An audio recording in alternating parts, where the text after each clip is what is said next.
Cheikh Oumar fu mu tegool tànkam mooy tànkam si sunna yonent bi sallallahu alayhi wa sallam yokku si dara wàññiwu si dara muy bàyyi ñëpp nag muy bàyyi ñëpp feeñal ñëpp jox leen kon kooku kay war nañ ko jox xorma bu ñuy wax si moom nañu wax loo xam ne dëgg la lu ñuy wax bu ñuy wax si moom nañu wax lu wér si moom dafa liggéeyal yàlla liggéeyal yonent bi sallallahu alayhi wa sallam ba yonent bi sant ko gërëm ko jox ko jumaa Touba foofu la doon Cheikh Oumar di fanaan ba gis leeru Cheikh Al Khadim Cheikh Mouhamadou Bamba Mbacké waaw wax ko waajuram jox ko téere bi ne su ñëwee borom jamono lay doon nanga ko jox waaw kooku def loola yow ngay taalibe murit yow Serigne Mbaye Guèye Sylla na nga xoolaat sa bopp sunu mag ñi nañ leen respecté ngay wax histoire boo xam ne tegoo ko fenn 1855 nga ne Matam Bakel Cheikh Oumar ñu mu sampool foofu tubaab dañ leen la buub ay dëkk di waxu Cheikh Oumar fu ñu buubee ay nitam wala fu ñu ko dàqee loolu mooy lan te Cheikh Oumar 1855 mi ngi doon jëflanteeg ak ruuxu doomu aadama yi di ñaan yàlla nañu doon ay jullit wallahi Cheikh Oumar loolu moo doon métier am si jamono boobu yow nga dem di kàcc di wax 1855 Cheikh Oumar fii mu demool fii ay téeméeri nit dëkk boobu tubaab bi lañ leen jàpp ñëpp ñu buubu leen taal ko mais loolu mooy lan te kii liggéeyal yàlla te encore 1855 ba 1857 moom xamul lu muy wax 1857 foofu la tubaab yi duggee Medina fu ñuy wax xaay fekk Cheikh Oumar mi ngi dem seeti ji arme 1857 1859 mais moom moo tax lu ñuy wax li nañ ko teg si yoon xam-xam suñu histoire maam yi nañ ko teg si yoon bu ñu tuuteel suñu maam yi wala bu ñu indi ay yenn yoo xam ne réeroo lay doon si réew mi te kenn mënu fi indi réeroo si digganti tarixa yi déedéet ku ko def boroom moo si alko na ko dindi parce que internet bi mun na def 100 ans suñuy doom yi suñuy sët yi ñëw di ko jàng naan suñu maam yi dañ leen la buub suñu mag ñi tedd ñi dañ leen la buub yéen seen mag ñi tubaab yi ñoo leen buub te loolu di ay kàcc dara du si dëgg histoire bu ma wax bi moom Serigne Mbaye Guèye Sylla na ko dindi te nag mu jéggalu si kër Cheikh Oumar Foutiyou kan moo ko waxloo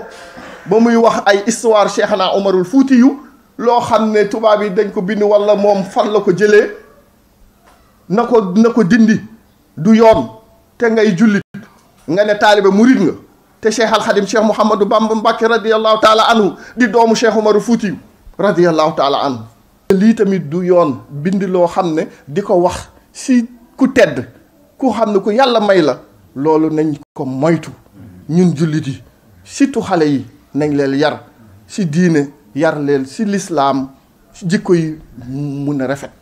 tubaab yi lu ñuy bind lu bëre du dëgg xoolal koroog lu ñu def ba France génn benn jaasi ñu ne jaasi Cheikh Oumar la kay loolu dinañ ko leeral ko daaw jég ba ñu waxee jaasi Cheikh Oumar la ñun dañ ko démentir ministre bu indi woon jaasi ba dafa dellu gaañu mu fomm ko daal koy wàcce parce que lu ñuy wax du dëgg si Cheikh Oumar ku tedd boo ko sosalee yàlla martabam yàlla dina la ko wan jaasi bi jaasi Abdoulaye Tall sëtu Cheikh Oumar la kon na ko àdduna bi xam kon boog loolu luy tubaab yi bind nañ ko moytu ñu ñëw ñu jàng suñu maam seen histoire suñu maam yi histoire yi ak lu ñu bàyyi ñu mun a yar xale yi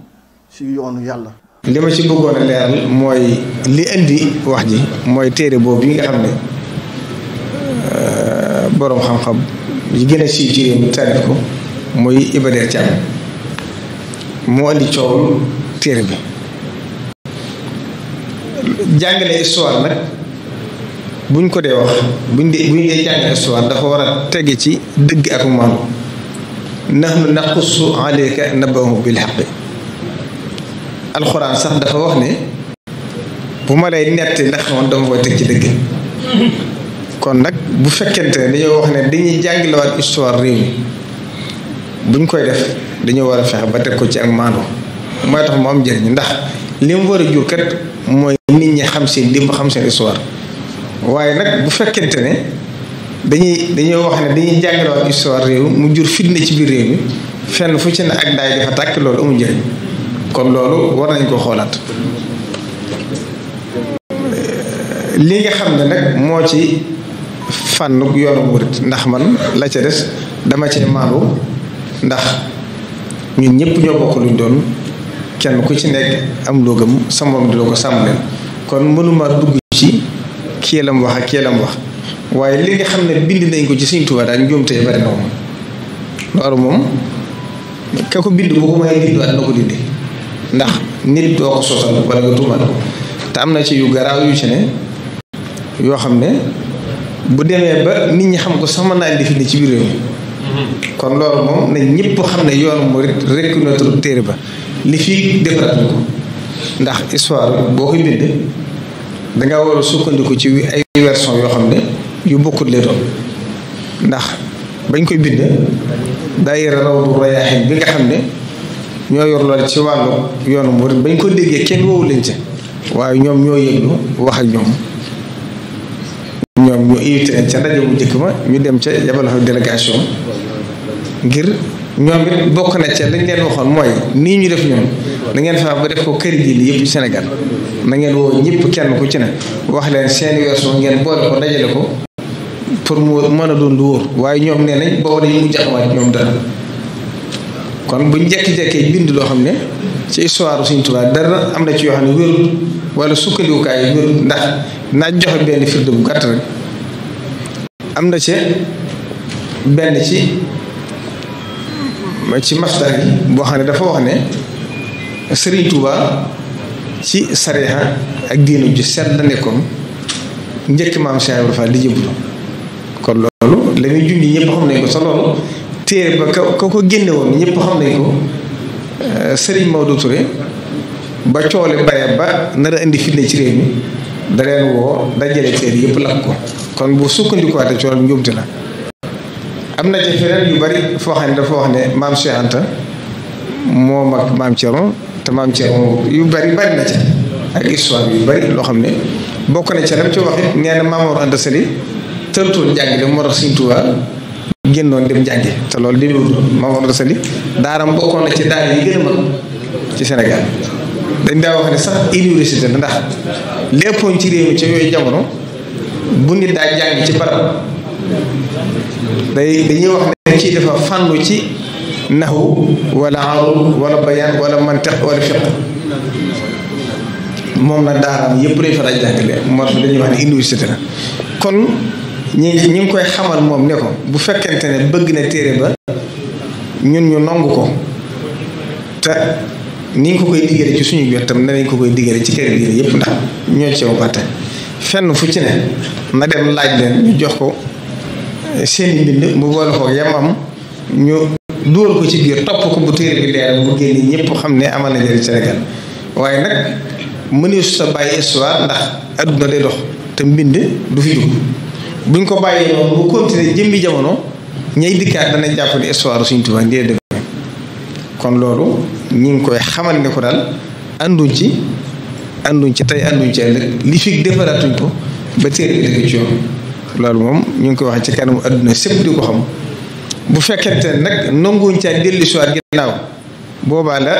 Cheikh Abdoul Ahad Mbacké waxoon rek la ñuy waxaat ba mu fi tere ay tere am suñu gàntu ci Mbacké daa jox taalibe Sëriñ Tuubaa yëpp ndigal nee bu fa kenn dem di fa jën ba bitig ba fay kon fii itam bu ci diisoo amut waxtaan amaat ci bañ déggoo ci boobaa itam dana jël responsabilité xam le ne téere bi nanguñ ko te ànduñ ci. histoire générale bi erreur yi mu indi fexe tax na di dekkal na ñu bëri ñu taxawaat pour relater histoire maam Alaaji am na biographie boo xam ne ñu ngi ko bind ci moom bañ koy bind Cheikh Ibrahim mi sos pay bi juddoogut biographie biñ bind ci maam Alaaji biographie maam Alaaji biñ koy bind Cheikh Ibrahim mi sos pay bi juddoogut donc kooku boo ne da ngay bind ci histoire am di bind naan fii la jaar ak man ci boppam dama oo Ibader ne ko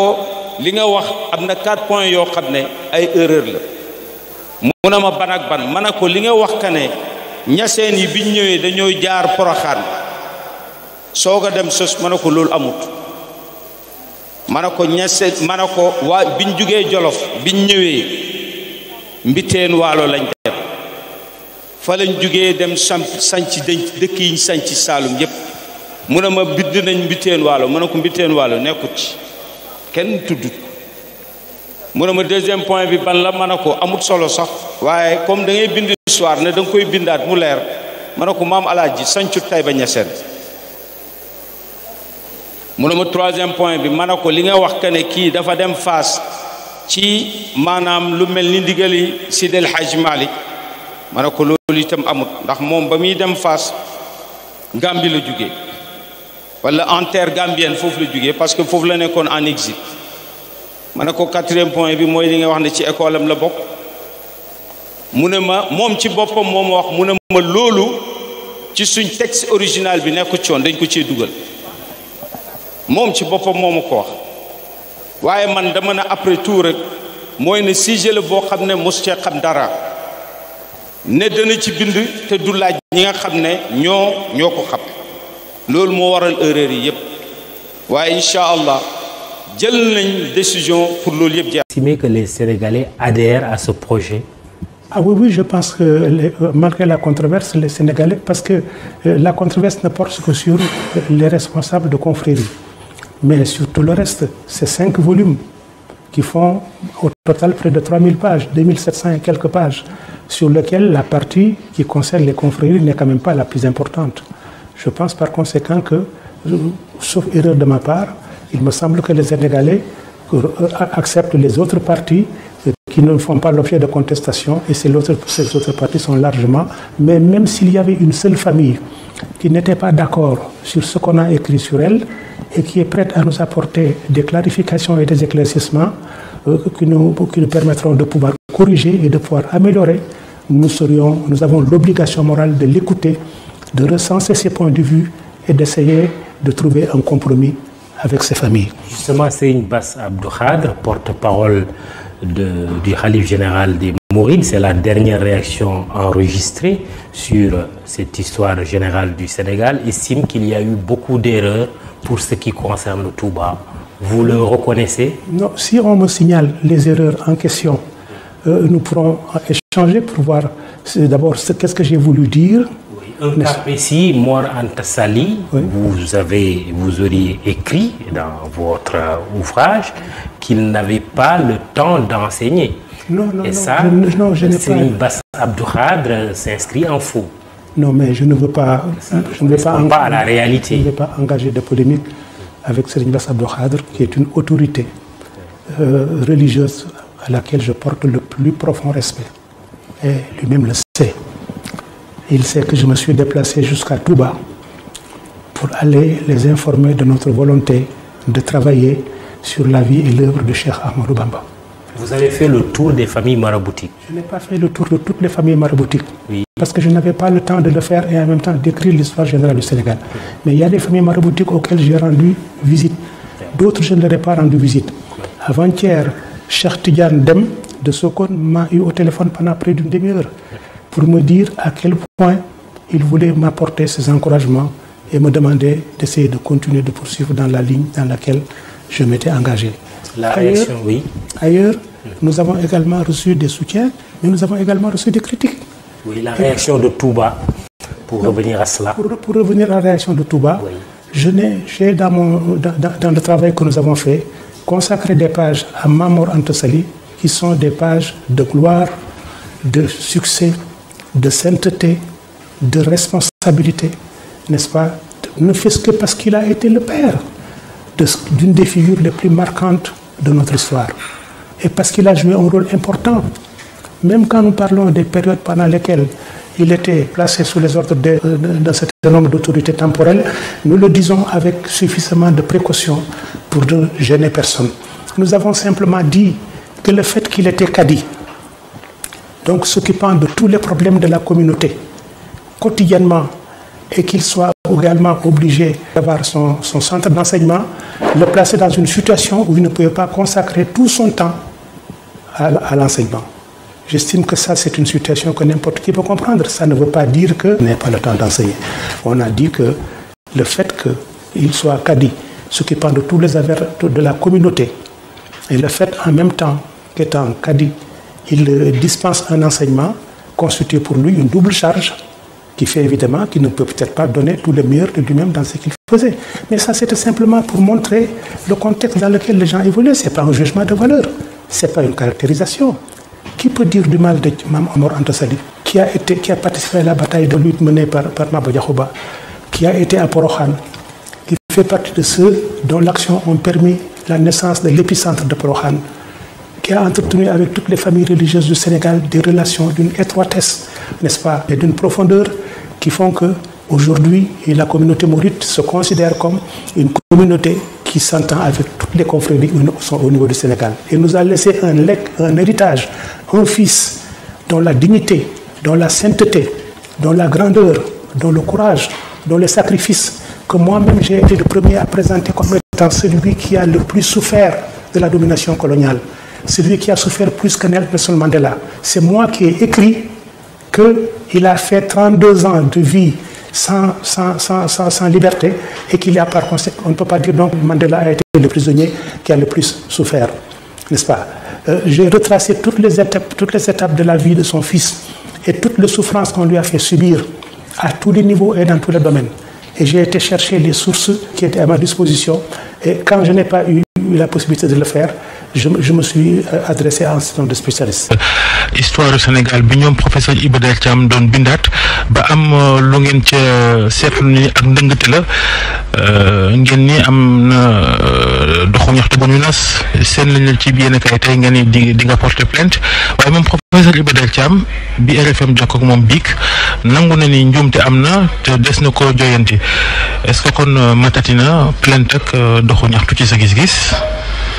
waaw loolu mu wax sax du dëgg parce que communiqué bi mu def ci wax ne njuumte bi mi ngi am ci benn page ci tom bu njëkk bi or du dëgg damay wax ne livre bi ñu ngi koy jaay fii ci 80 même démb sax am na ñu fa yebal ñu jënd ci léegi nag boo xoolee tome 3 bi moom mooy problème bi à l'origine ba ñuy defar commission bi man ak Iba Der ñoo ko sos ci kanam Ablaye Wade fii ci sama kii appareil mën naa la woon pendant 2 ans échange yu ñu am réunion yu dem ay yëf yi ñu taxawal à un moment donné nag bi fi Wade jógee amatul financement te boobu jegewul Macky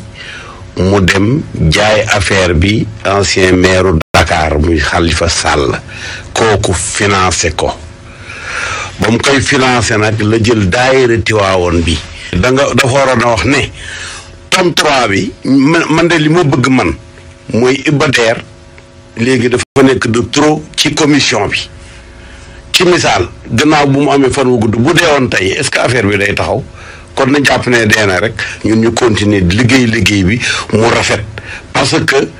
mënuñu régler yëf yi par celui par lequel le scandale est arrivé. da nga bëgg ñu génne Iba Der Thiam. waaw dafa war a génn ñun dañuy dugg ci biir man maa ngi nekk membre rédaction bi dama ko nekk toujours man bind naa téere ci sama baay ak sama maam ak Alaaji Malick ba la ñu baax ci réew mi loola doy na pour ñu wone lan mooy li fi ne.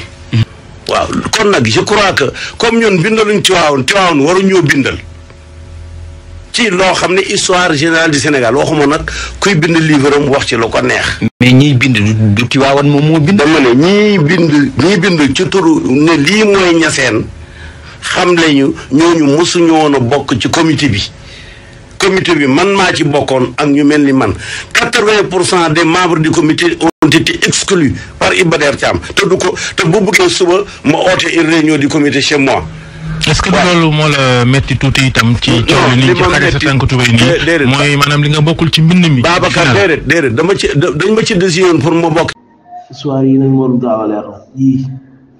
parce que gars yi ñëpp ci bagage yi lañuy dund quoi histoire yu wér bi yooyu noonu ci leen di noté askan wi gis nga borom weer yi moo ko moroomam yi caaxaan bi tax ñu nangu histoire yu wér yi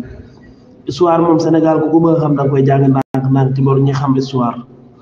ak di gëstu ci mag ñi waaye gars yi nga xam ne ci kaw nit ñi la ñuy dund di wax naan seen maam nangam te wax nañ fi wax yu bare yoo xam ne li ko askane lay nit du dëgg waaw ñoo naan ay Birama ca Ndar ay numéro 4 ak te yow mënoo wax kan moo nekkoon numéro 1 mënoo wax kan moo nekkoon numéro 2 mënoo wax kan moo nekkoon numéro 3 buñ bëddee histoire bi vere nga mer naan waaw dara sol sa maam fekk dara sa maam da nga koo bëgg a dundee ci kaw nit ñi rek. salaamaaleykum wa rahmatullah. histoire islam ak colon yi maa ngi leen di nuyu baax di leen ziar naka coono yi mbaa yéen a ngi ci jàmm rek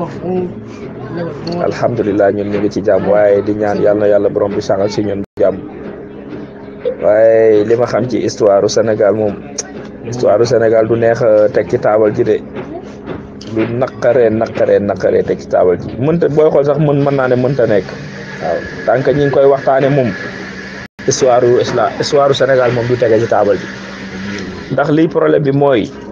na muy demee dëgg soo ne woon da nga koy móol def ko téere dana ci am kër yoo xam ne boo fa demee boo leen présenté yow la nga xam ne mooy histoire moom bu leen arrangé wu dañ naan lii moom day génn maanaam téere bi kenn ku nekk dafay am lu ko ciy naqari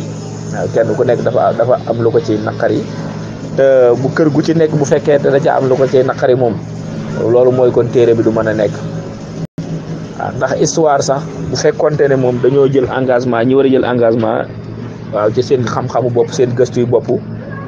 ñu dem dajale la ñu am def ko téere mën na nekk kon moom histoire mën na tege ci taabal waaye histoire moom bu demee ba dañuy négocier moom kenn ku nekk da nga naan koy lii ak lii de laa xamoon ci sa seen histoire kër bu ne laa waaw la bu ne laa déet nga daal di bëgg a def lam gis non foofu histoire amatul foofu loolu mënul nekk histoire kay ku ko bëgg a xam moom sa yaa koy gëstul sa bopp rek yaa koy gëstul sa bopp ba xamal ko sa bopp ndax tey jii li nga xam ne moom la ñuy wax histoire Sénégal ba tey ñu mën a dellu si waat ci histoire maanaam Sénégal ak colon yi ba léegi dafa bari ay mbir yu bari yu ñu fa gasuul yoo xam ne dañ koo nëbb dañ koo gasuul tey jii am na ci yoo xam ne boo ko bëggoon a jëlaat ne da nga ko bëgg a teg ci taabal ji ña féete ca kër googu wala ña féete ca fànn boobu dañ naan lay déedéet waaw dañ naan lay déedéet de loolu dëgg nangam waaw ña nga xam ne ñooy saytu loolu ñooy dox ci loolu ñoom mën na leen a leer ne li mooy histoire vrai téye nañ ko seen loxo waaye du dugg ci téere bi wala duñ toog ci télé di ko wax ndax boo ko junjoon képp menaces yi commencé moo tax Sénégal moom xam naa ne affaire histoire ak yooyu jorul ñu ci sonn yooyu mënul génn histoire mënu fee génn mënut a doonu téere wala bu dee luy doonu téere la it luñ waxtaan bu jubalee doon rek kenn ku nekk ñu ñëw ne la waxal li nga bëgg ñu bindal la ko nga wax li nga bëgg ñu bindal la ko ñu dajale def ci téere bi dem ci kër gee daan ne yéen tamit ana lan ngeen yore ñu ne ñun lii lañ yore nga daal di jël def ci téere bi te bu boobaa kenn ku nekk da ngay bind lu la neex rek waaw kenn ku nekk lu la arrangé ak lu la neex ak lu la yëkkati rek moom ngay bind te histoire moom kenn du ko dajalee noonu waaw histoire kenn du ko dajalee ndax histoire day am bu neex am bu naqari loolu mooy histoire mooy li nekk rek mën naa am nag ñu mu neex mën naa am ñu mu naqari mais bu tubaab moom bu xasee ba ne histoire mooy na mu amee waaye fi mu doon li Sénégal histoire na mu amee kenn ñemewu ko teg ci taabal ji parce que négocier yi moo xaw a bari daal waaw man daal li ma gëm moom mooy histoire daal ku ko soxla vrai mooy yow yaay def say gëstu yu bopp rek waaw yaay def say gëstu yu bopp ba daje ak la nga soxla te loolu du doon loo xam ne xam naa ne lu ñuy teg ci kaw taabal ji la wala lu ñuy joxe ci penc ndax nag Sénégal moom ñi fi xam histoire bari na xanaa kay man koo wax ak ñeme koo wax ak ragal ko ak yooyu waaye moom dara umbu fi dara réeru fi de lépp xam nañ ko de da ci am nag loo xam ne moom mën nañ koo teg ci penc mi am loo xam ne mënuñ koo mën nañ ko waxtaanee ci penc mi am yoo xam ne kenn mënu ko waxtaanee ci penc ndax boo ko waxtaanee ci penc mën nañ la jaaree wala nga am ci ay jafe-jafe te yàlla xam na ne la ngay wax mën naa doon dëgg xaj na nag day am ñoo xam ne du leen arrangé rek noonu dong la demee waaw histoire moom ku ko bëgg moom yaay def say gëstu yu bopp rek ndax réew mi ñu nekk ñi fi xam histoire vrai kenn xamul lu ñu toll waaye nag koo ca laaj du la wax de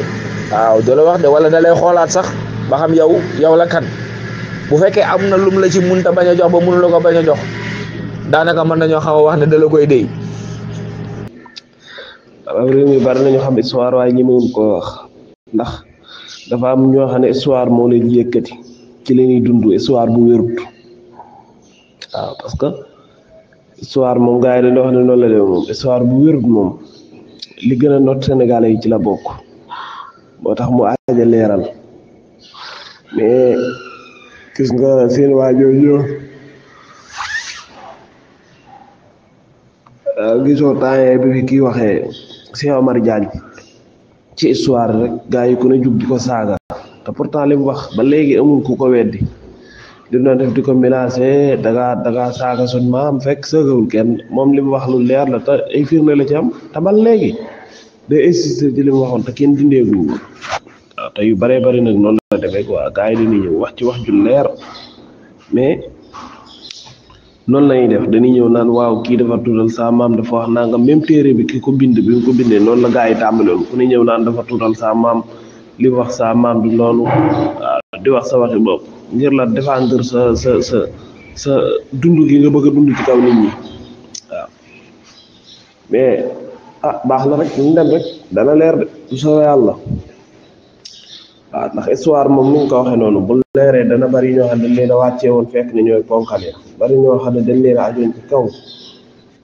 ndax lan histoire yoo xam ne dañu koy nettali ci rajo yi télé yi ak ci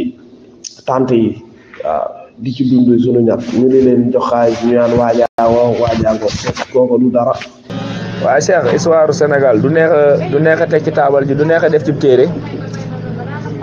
mën nañoo wutub téere nag waaye bu boobaa dana sore lool ak histoire de moom waaye histoire vrai